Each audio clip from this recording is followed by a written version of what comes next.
Já estamos de volta e agora para falar sobre um assunto extremamente interessante, que é a questão da iniciação. Você sabia que várias religiões têm esse processo, né, que na verdade é um rito de passagem que marca o momento que a pessoa ingressou de fato aquela religiosidade, né, aquela egrégora, fazendo parte daquela espiritualidade em si. Assim ocorre no candomblé, assim ocorre na Wicca e em diversas outras práticas religiosas. Para falar a respeito disso, nós vamos receber a sacerdotisa wicana ou wiccaniana Cíntia, da Old Religion, que é a primeira loja de artigos de bruxaria e paganismo do Brasil. E a gente vai bater um papo sobre iniciação e qualquer dúvida que você tiver, você pode mandar mensagem naquele WhatsApp que você já conhece, que é o 11 961140628. Cíntia, parceira nossa, amiga, sim, tudo de bem? muitos anos, muitos né, anos. Edu? Apoiadora da Astral TV, com a loja Sim. Old Religion também, tá sempre aqui com a gente. Sim, é um carinho imenso apoiar aí a TV Bom Astral, né? E tô aqui para falar então sobre esse processo, né? Iniciático, que como eu estava dizendo aqui na live, ele começa primeiro com lá a gente chama de buscadores, né? Então, quando as pessoas chegam lá no complexo do museu, perguntando, né, como é que eu faço para me iniciar, tem algum curso, né? E a gente costuma informar o seguinte, que por se tratar de uma religião, né, não existe um curso iniciático de Wicca, né? Existe sim um processo iniciático, né, do qual você começa sendo neófito, né, buscador, que é aquele período que você o sacerdote vai estar te passando alguns livros para você ler, né, para você adquirir um conhecimento base, para aí sim você fazer o rito de dedicação, né? E mesmo sendo dedicado dessa tradição, você ainda não faz parte dela. O período de dedicação ele dura um ano e um dia, né? Onde você vai ter aí 13 módulos para você passar por esse processo de meditações, para você aprender sobre meditações, contemplações, né?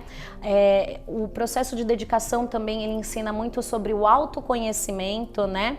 Então são vários exercícios que você faz nesse um ano e um dia, para poder, sim, você marcar a sua iniciação. Aí, a partir da sua iniciação, é que você realmente, de fato, vai fazer parte de uma tradição, né?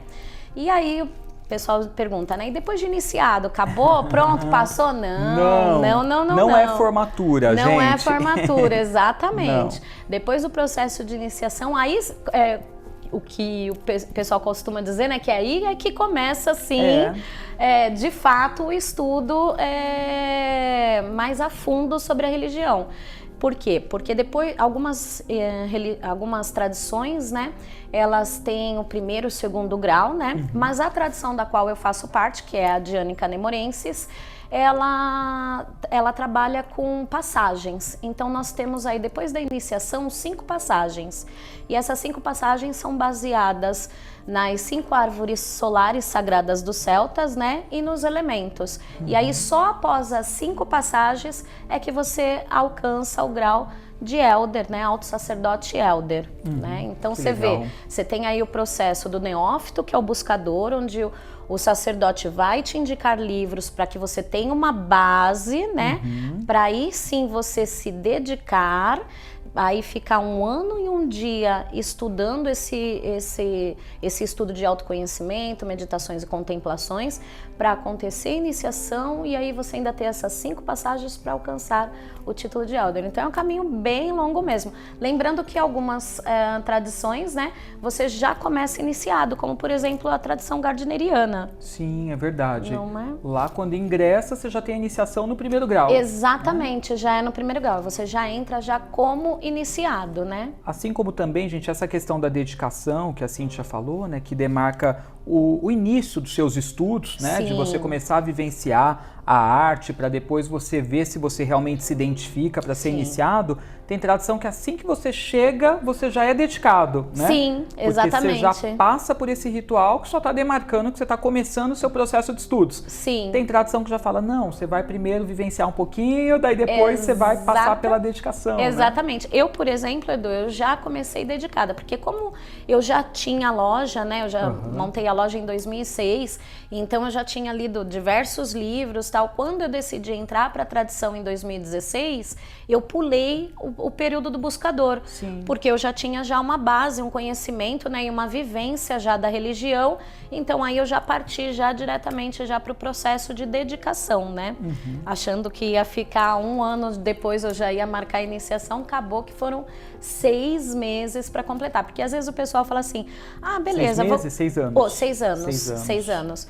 Às vezes o pessoal pega lá o módulo e fala, ah, 50 folhas, ah, beleza, eu vou fazer isso daqui rapidinho. E não, gente, assim, os exercícios são muito profundos e você não pode se dar por feito enquanto você realmente não conseguir atingir, né, aquele objetivo daquele exercício, né? Então, às vezes tinha exercício que eu teria que ficar 1 semana naquele exercício, às vezes eu demorava 1 mês naquele exercício, porque eu tinha que efetivar, ter a consciência que realmente eu conseguia efetivar aquele exercício ali proposto, né?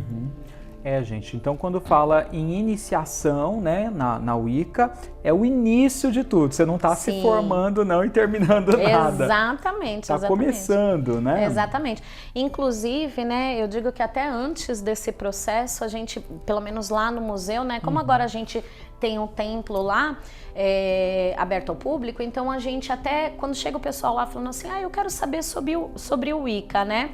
A gente indica para as pessoas que elas frequentem o ritual do santuário, né? Isso, os rituais abertos, Isso, todo sábado e domingo tem rituais abertos lá às 18 horas, então a gente indica que elas frequentem os rituais, experienciem a religião, né?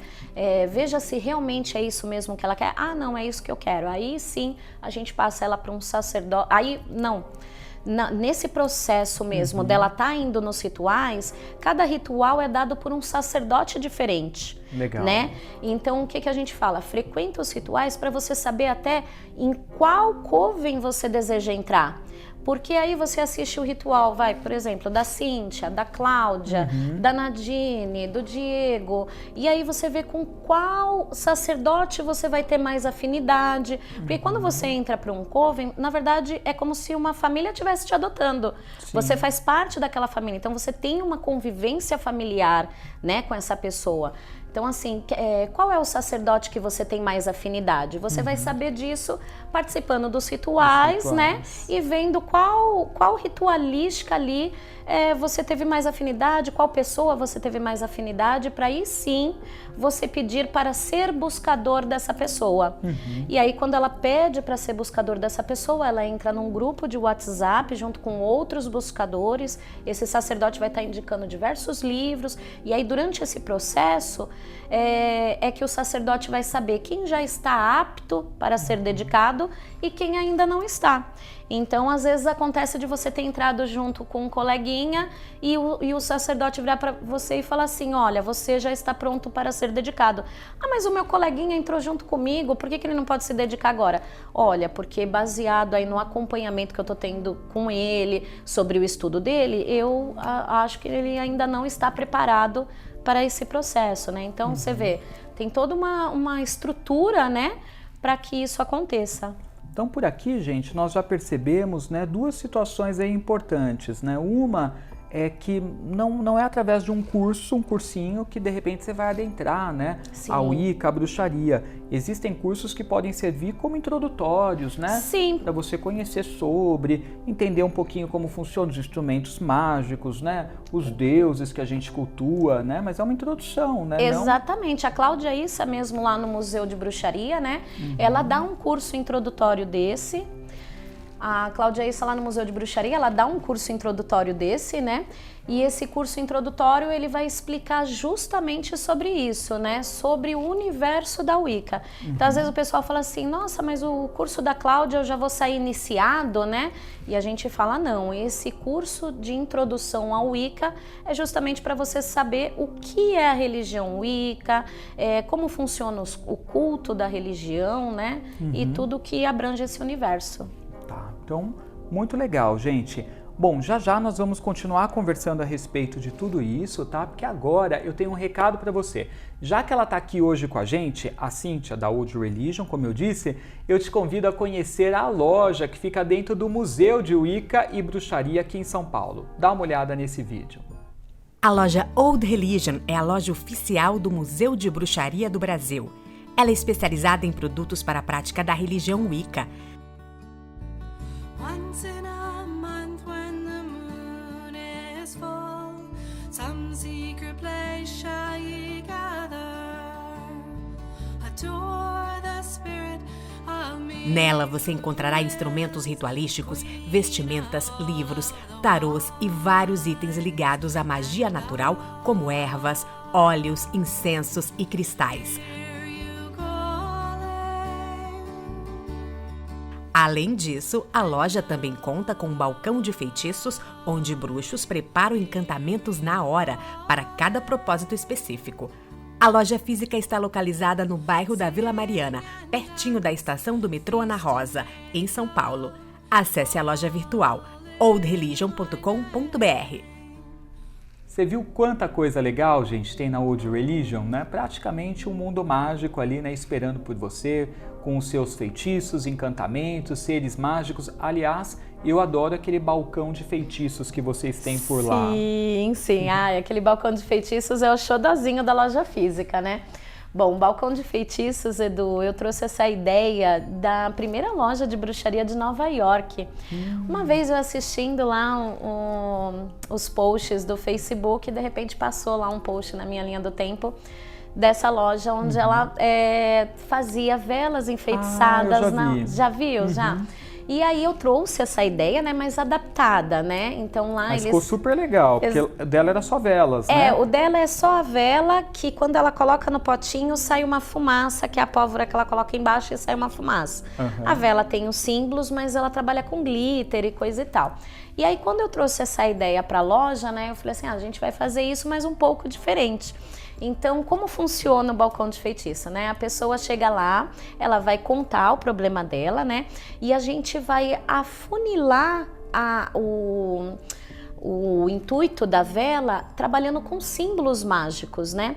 Então, assim, por exemplo, eu quero prosperidade, mas é prosperidade referente ao quê? É porque eu quero alugar uma casa, porque ou então sobre justiça, um processo que tá para liberar, tal. Então a gente vai trabalhando com símbolos mágicos e aí até fazendo vários símbolos que tem a ver exatamente com aquele tipo de prosperidade que ela deseja, com aquele tipo de justiça que ela deseja. E o legal é que a pessoa produz a vela com a gente. Então a gente costuma dizer que não é a gente que faz a vela, né? A gente usa o poder da pessoa a favor dela mesmo. Sim. Então fazemos os símbolos, enquanto isso ela unta a vela, aí fazemos uma oração enquanto ela está untando a vela, vestimos a vela com um blend de pós mágicos, trabalhamos com cascalhos de cristais também, né, para atrair aí esse desejo dela. Então a vela fica super linda, encantada, e no final da produção da vela, ela ainda consagra com a gente no altar. Então na verdade não é a gente que consagra, é ela que consagra repetindo as palavras que nós vamos intuindo para ela. Então assim, é uma experiência super legal. Então, gente, quem está em São Paulo, né, tem que ir conhecer. É um momento que você para visualizar seu propósito, colocar energia, né, e lançar esse encanto, né, a favor do seu desejo. E para quem está em outras cidades, outros estados, se organize para quando vier em São Paulo, passar na loja, para conhecer, não pode ficar de fora, já aproveita, vai no museu, se conseguir conectar num dia que tem um ritual, melhor ainda. Não é, lá a gente né? costuma dizer que é uma trindade, né? A pessoa, ela vai no museu para aprender um pouco sobre o universo, um pouco não, bastante, né? Sobre o universo da bruxaria, porque o museu ele é composto por vários cartazes, né? Que conta toda a história do culto aos deuses, desde os primórdios da humanidade, conta a história das escolas de magia, então assim, é super legal. Tem as salas temáticas também, por exemplo, a sala do meio é uma sala itinerante que todos os anos a gente muda, né, com um tema novo. E atualmente a gente está com a exposição do Museu da Guatemala dos Maias, que legal. Do artista Eduardo Vilela. Tem a sala instagramável, né, que é a primeira sala, que é a sala de ritual, né, que tem um círculo mágico, tem um altar, a roda do ano no teto. Então aquela ali a gente fala que é a sala instagramável porque é a que mais fornece fotos. É verdade. É a que a gente mais vê nas redes sociais. Exatamente. E tem a última sala que é o acervo pessoal de Wicca do Claudinei Prieto, né? Que ele, de vários itens que ele ganhou, né, ao longo desses 30 anos de bruxaria, né, de diversos bruxos, né, diversas partes do mundo, muitos deles usados em grandes rituais. Então é engraçado, Edu, que o pessoal, apesar da primeira sala ser a mais decorada, a sala que mais causa suador, arrepio e coisa e tal, é a última sala. E aí o pessoal fala assim, nossa, mas por que eu me arrepiei na última sala? Por que eu comecei a suar na última sala? Porque é a sala que tem os itens que de fato foram utilizados nesses grandes rituais, né? Que legal. Então é uma sala que possui uma energia assim, bem forte, né? Tem que conhecer, galera. Tem que conhecer. Tem sim. Gente, voltando à questão das iniciações, nós mencionamos um pouco da importância dela, né, da iniciação na Wicca, mas também vale a gente dizer que não é necessariamente porque você se identifica com magia, com bruxaria, que você tenha que passar por um processo iniciático, né, Cíntia? Sim. Porque a pessoa precisa avaliar isso, né? Exatamente. E aí, para isso, a gente tem a bruxaria natural, né? A bruxaria natural, ela não é uma religião, né? Então, você pode praticar, fazer a prática da bruxaria, né? Sem estar amarrado a uma religião. A partir do momento que a pessoa decide ser wiccaniana, aí sim, ela precisa ter a consciência que a Wicca é uma religião. Mas se você só deseja praticar a bruxaria, nós temos a bruxaria natural. Inclusive, lá na loja, Edu, eu tenho vários livros de bruxaria natural, assim, maravilhosos. Que legal. Sabe? E então, assim, você precisa realmente saber, né, qual caminho, qual vertente da bruxaria você decidiu seguir, né? Exatamente. E avaliar, né? De repente você pode seguir também como bruxo solitário, né? Sim, exatamente. Você mesmo estudando. Estudando em casa. Eu mesmo fui bruxa solitária por 10 anos. Por anos, né? Sim. E o legal, eu fiz até um post esses dias, né? Contando essa minha história como bruxa solitária, né? E pra mim foi um período muito importante, o período de bruxa solitária. Porque ali eu tive que buscar o conhecimento sozinha e também foi o período da tentativa e erro, né? Então é aquele período que você vai fazer os feitiços e você vê o que funciona, o que não funciona. Sim. Né? É o período da tentativa e erro, que você tá ali sozinho, mas mesmo assim você tá ali fazendo, né? Tudo que você tá aprendendo nos livros, né? Eu costumo dizer também que eu acho que assim, mesmo que a pessoa entra num grupo, ela tem que também preservar a vida dela de bruxa solitária paralelamente, exatamente, né? Porque exatamente. é gostoso quando você tá com um grupo que fica muito forte, Sim, todo mundo junto, sim, gerando sim, energia no mesmo sim. propósito, mas é gostoso quando tá também você e os deuses, Sim, né? exatamente. E você sente e a aquela gente conexão nunca direta. deixa de ser bruxo solitário, Exato. porque foi o que você disse. A gente continua fazendo, né, nossas atividades mágicas em casa e ali só nós e os deuses. O que podemos dizer para a galera sobre iniciação, hein? Sobre processos iniciáticos? Porque tem coisas, gente, que só você vivendo mesmo, né? Porque estamos falando da bruxaria, uma religião de mistérios, sim, né? sim. Que tem que ser preservados, né? Como toda religião iniciática, só quando a gente passa por aquilo que a gente vivencia, né? Sim. Mas assim, em suma, representa uma morte, um renascimento. Exatamente, né? era isso que eu ia falar. A iniciação, ela representa a morte e o renascimento, mas assim, a morte de uma vida que você levava, né, com o conceito que você tinha, e o renascimento dentro daquela tradição. Na verdade, A partir do seu renascimento, você passa a ter acesso às egrégoras. Nós costumamos dizer que um sacerdote, ele é o veículo dos deuses aqui na Terra, né? Então, a partir da iniciação, você passa a ser um veículo dos deuses aqui na Terra. Como sacerdote também, a partir do certo grau ou de uma certa passagem, você também passa a ensinar outras pessoas também, né? E é um processo de empoderamento. E é um também, né? processo de muito empoderamento. Nossa, eu mesmo falo que antes da iniciação eu era uma Cíntia, semana retrasada eu era uma Cíntia, e depois da iniciação, parece que você vira uma chavinha, sabe? Você é uma quebra de paradigma, assim, você vira uma chavinha e você realmente renasce uma nova pessoa. O processo iniciático de cada tradição é diferente, mas o processo da minha tradição, assim, ele dura 3 dias, né? Começa na sexta e termina no domingo, né? E para mim, esses 3 dias foi realmente renovador. De conexão, de né, conexão Cíntia? total, nossa. Você...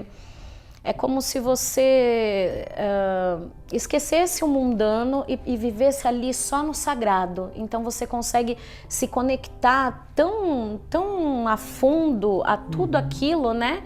Aos deuses, e você realmente, você sente tudo, você intui ali tudo. É real, é muito real, assim. É lindo, legal. gente, até me emociona. Porque é um processo lindo. E também porque tá muito recente, né? Sim, Então tá muito forte em você, exatamente. né, gente? Eu falando com a minha gêmea, que eu chamo de gêmea, a outra sacerdotisa que foi iniciada junto comigo, a Tati. E a gente, quando se falou essa semana, a gente comentou isso. A gente falou assim, você já voltou pro mundano? Aí eu falo pra ela, não, eu ainda tô entre mundos ainda. E fica, né? Fica, gente, Porque pensa, fica. gente, vivenciar um final de semana inteiro, né? Sim, Processos, cânticos, meditações, né? Em Sim. contato com a natureza. Exatamente. Vivendo aquela magia, quando você volta, você ainda tá numa outra frequência, Sim, né? você ainda continua ainda um pouco ali naquela frequência. E assim, para um processo iniciático acontecer, né, não depende só de você e do seu sacerdote, né? Por exemplo, na minha iniciação foram 15 pessoas, e essas 15 Olha. pessoas, elas trabalham muito para que aquele processo aconteça, Sim. né? Então, tudo aquilo que foi feito ali, tudo aquilo que foi manipulado ali, foi manipulado em conjunto, né? Sim, etapa por etapa, etapa né? por etapa. Então, assim, realmente é lindo, é mágico e é renovador. E o cuidado que a gente tem que ter para escolher também com quem que a gente quer vivenciar Sim. esse processo, né? Sim. Sempre buscar saber da idoneidade, né? Do trabalho da Sim, pessoa, exatamente. né? Que tradição que eu estou escolhendo também se tem a ver, né? Com aquilo que eu acredito e me sinto à vontade, né? Exatamente. Porque às vezes você vê um nome, né, de uma tradição e fala, essa tradição é uma das mais tradicionais, né? Uma Sim. das mais conhecidas, mas não necessariamente ela te toca, né? Exatamente. Eu mesmo escolhi a tradição de Anica Nemorense, que foi criada pelo Clau, né? Assim como o Edu também tem Sim. uma tradição criada por você, né? Eu escolhi uma tradição que foi criada aqui no Brasil. Exato. Então, a tradição da qual eu faço parte, ela tem bases na de Anica, né? Mas ela foi criada aqui no Brasil, né? Tradição brasileira. Brasileira, exatamente. E a Cíntia tinha acesso também a fazer um treinamento na gardineriana, Sim, se ela quisesse. sim. Enfim, conhecemos pessoas da Alexandrina, Sim. né, de outras tradições que são bem tradicionais. Bem tradicionais. Se bem que já temos há muitos anos a tradição de Anica Nemorense Já, no Brasil, a tradição que eu de Anica trabalho... nasceu em 2003. 2003, gente, olha, já 20 anos. 20 anos. Praticamente, 20 de tradição, anos. né? E Exatamente. 20 anos ativos. Ativos, né? sim. E todos os anos promovendo eventos, desmistificando bruxaria, Sim. colaborando com rituais públicos, bem atuantes nas redes sociais, desmistificando as coisas, né? Exatamente. As dúvidas que as pessoas têm. Então, assim, você tem que buscar estudar sobre essas tradições todas que estão por aí, Sim. né? Conhecer esses sacerdotes, essas tradições, para ver quem toca o seu coração e onde você sente chamado. Exatamente, é isso mesmo. Né? Parabéns pela jornada aí. Obrigada, é sempre uma Edu. delícia, Foi um né, prazer. a gente bater papo. Nossa, foi um prazer. Sempre é um prazer estar aqui sempre com um você. prazer. Tantos anos aí de amizade, né? Eu lembro verdade. do Edu da época da TV Espelho Mágico. Gente, antes de ter Astral gente. TV, há muitos anos Não atrás, a era? gente tinha uma web TV que chamava TV Sim. Espelho Mágico. E era uma das únicas onde... Acho que era a única, né? Na época... que tinha aí a abertura para se falar de bruxaria, isso, né? exatamente. Era muito bacana. Muito legal. Pois Si, é. obrigado pela vinda, adorei. Obrigada, meu querido, obrigada Parabéns mesmo. pela jornada aí, né? E por ajudar tanto a galera também, desmistificando. Vamos lá na Old Religion conhecer, vamos passar por aquele balcão de feitiços maravilhoso, né? Já aproveita, conhece o museu, já vai no Santuário da Grande Mãe e siga a Cíntia também nas redes sociais. Instagram dela tá aparecendo aqui, @Cíntia com y.oldreligion. É só seguir lá que você vai ver o dia a dia dela e Sim. vários posts informativos. Sim. Certo? Certinho. E a gente vai ficando por aqui, galera. Beijo no coração, bênçãos de luz. Tchau, tchau. Até mais.